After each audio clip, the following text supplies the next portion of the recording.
Ya, Assalamualaikum warahmatullahi wabarakatuh. Bertemu kembali dengan Ustazah Nur Syuhada untuk kelas pendidikan Islam tingkatan 1.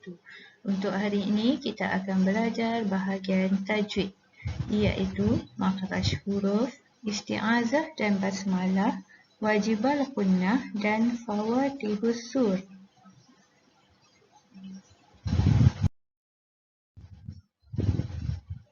Okey, pelajar boleh merujuk buku teks muka surat 17 hingga 19. Kita tengok yang pertama iaitu makhraj huruf.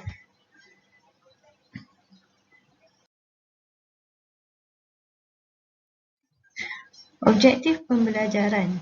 Yang pertama, menyatakan hukum belajar tajwid. Yang kedua, menyatakan maksud makhraj huruf. Yang ketiga, menyenaraikan 5 jenis makhraj huruf. Dan yang keempat, menjelaskan huruf-huruf hijaiyah mengikut jenis makhraj huruf.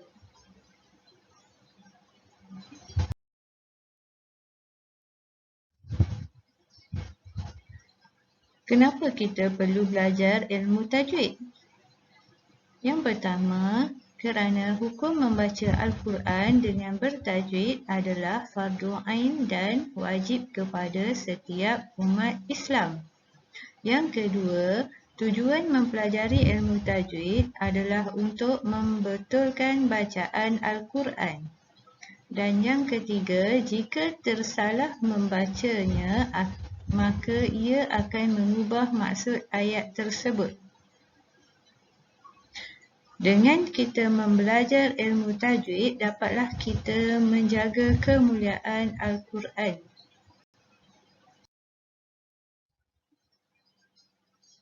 Yang pertama, maksud makhraj huruf. Makhraj huruf adalah tempat keluar huruf hijaiyah yang membezakan antara huruf dengan huruf yang lain. Huruf-huruf hijaiyah: alif, ba, ta, sa, ja, ha, kha, da, za, ro, za, sa, sha, sa, do, to, zo, kha, fa, kha, ka, la, ma, na, wa, ha, a, ya. Makhraj huruf ada 5. Yang pertama, al-khayshum. Yang kedua, al-jawf. Yang ketiga, al-halqu. Yang keempat, al-lisan. Yang kelima, asy-syafatain.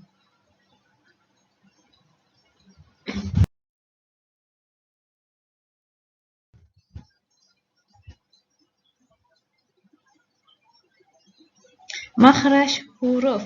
Kita tengok al-khayshum iaitu rongga hidung. Hurufnya nun dan mim. Asy-syafatain iaitu 2 bibir. Fa, waw, ba, mim. Al-lisan iaitu lidah. Qaf, kaf, dad, lam, ra, nun, ta, dal, ta, za, sa, sa, sa, za, za, ja, sha, ya. Al-halqu, rongga, kerongkong ataupun tekak. A, ha, ha, a, kha, khain. Al-jawfu, mulut dan rongga tekak. Alif, waw, ya. Makhraj al-khayshum. Al-khayshum adalah pangkal hidung. Dari makhraj ini, keluar bunyi dengung gunnah, iaitu mim dan nun bertasydid. Yang kedua, makhraj al-jawf. Al-jawf adalah rongga. Suara untuk memanjangkan bunyi huruf mad. Alif, waw dan ya. Yang ketiga adalah al-halqu. Al-halqu adalah kerongkong. Terdapat 6 huruf yang keluar dari makhraj huruf ini. Ghain, Kha, Ha, A, Hamzah dan Ha. Al-lisan. Al-lisan adalah lidah. Terdapat 18 huruf yang keluar dari makhraj ini. Asy-syafatain. Asy-syafatain adalah dua bibir. Terdapat 4 huruf yang keluar dari makhraj ini. Waw membulatkan dua bibir. Ba merapatkan dua bibir secara kuat. Mim merapatkan dua bibir ringan. Fa menekan bibir bawah ke gigi kacip atas.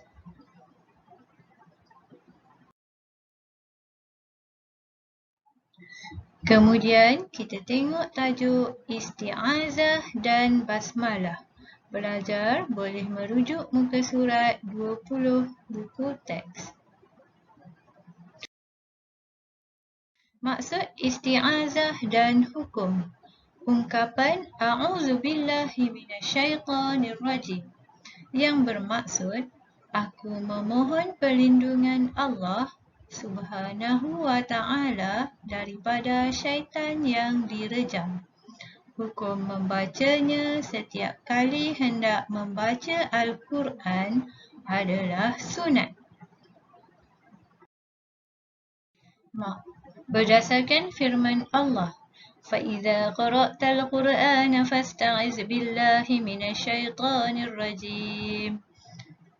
Maksud, apabila kamu membaca Al-Quran, hendaklah kamu meminta perlindungan kepada Allah dari syaitan yang terkutuk. Kemudian maksud basmalah dan hukum. Ungkapan Bismillahirrahmanirrahim yang bermaksud dengan nama Allah yang Maha Pemurah lagi Maha Mengasihani. Hukum membaca basmalah ada dua. Yang pertama, wajib. Wajib dibaca pada permulaan surah Al-Fatihah ketika dalam salat. Sunat dibaca setiap awal surah kecuali surah At-Taubah. Kenapa? Sebab kita tidak diharuskan membaca basmalah di awal surah At-Taubah kerana lafaz basmalah mencerminkan keamanan dan perdamaian. Manakala surah At-Taubah pula bercerita tentang peperangan.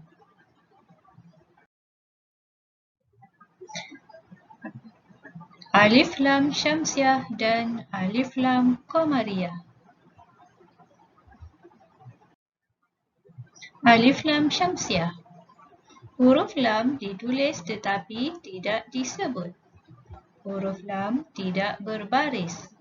Huruf yang terletak selepas huruf lam dibaca bersyaddah. Contoh, At-Tariq, An-Najmu Tsakib. Alif Lam Qamariyah. Huruf lam ditulis dan disebut. Huruf lam sentiasa berbaris sukun. Huruf yang terletak selepas huruf lam berbaris atas, bawah dan depan. Contoh, Al-Qari'ah, Mal-Qari'ah. Tajuk seterusnya, Wajibul Gunnah. Boleh rujuk muka surat 22.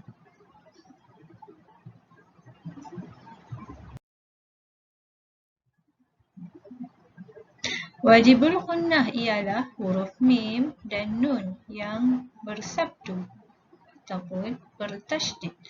Cara bacaan wajibul gunnah adalah dengan menekan suara pada huruf mim dan nun disertai dengan dengung sekadar 2 harakat. Contohnya, Bismillahirrahmanirrahim.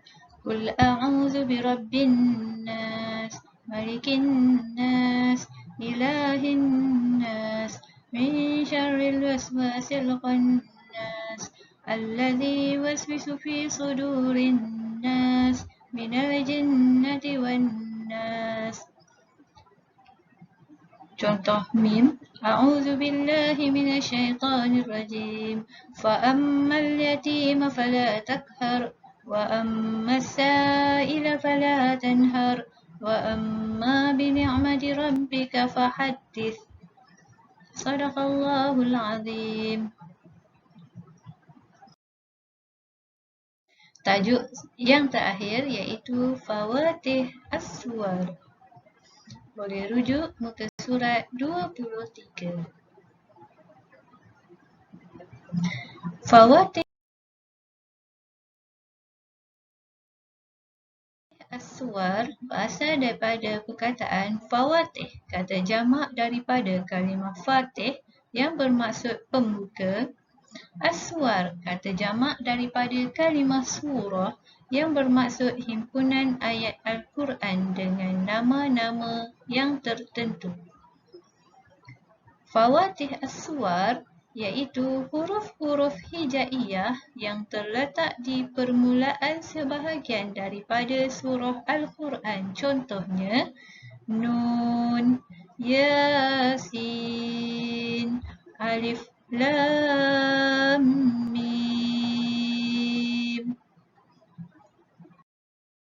As-Suwar juga dikenali sebagai huruf Al-Muqatta'ah, iaitu potongan huruf. Terdapat 29 surah yang menggunakan 14 huruf. Terdapat 3 cara bacaan Fawatih As-Suwar.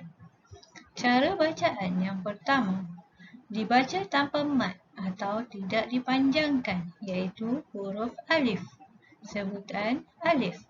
Harakat tiada harakat. Dibaca panjang 2 harakat. Huruf ra, ha, ta, ya, ha. Harakat 2 harakat. Dibaca panjang 6 harakat. Nun, qaf, sad, ain, lam, kaf, mim. 6 harakat. Contoh bacaan. Alif, lam, mim. Contoh kedua. Kaf, ha, ya, ain, sad.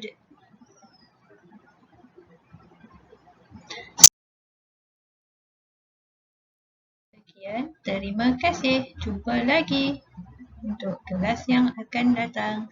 Assalamualaikum warahmatullahi wabarakatuh. Ma'assalamah.